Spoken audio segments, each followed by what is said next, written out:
నర్సాపూర్ నియోజకవర్గ పర్యటనలో భాగంగా మాజీ మంత్రి హరీష్ రావు గారు ఎమ్మెల్యే క్యాంపు కార్యాలయంలో నిర్వహించిన మీడియా సమావేశం.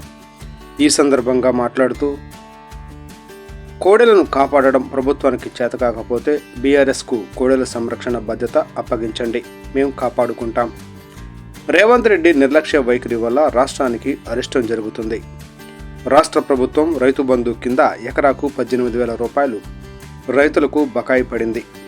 కేబినెట్ సమావేశంలో నిర్ణయం తీసుకుని వెంటనే బకాయిలు పడిన 18,000 రూపాయలను విడుదల చేయాలని బీఆర్ఎస్ పార్టీ పక్షాన డిమాండ్ చేస్తున్నాం.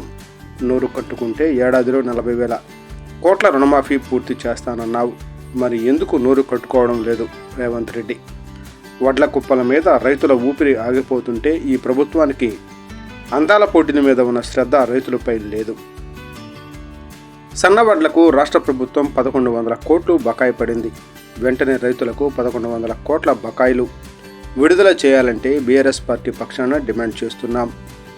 48 గంటలు కాదు, 48 రోజులు గడిచిన రైతులకు వడ్ల కొనుగోలు డబ్బులు రాలేదు. జొన్నల కొనుగోలు జరిగి 2 నెలలు గడిచినా ఒక్క రూపాయి కూడా రాలేదు.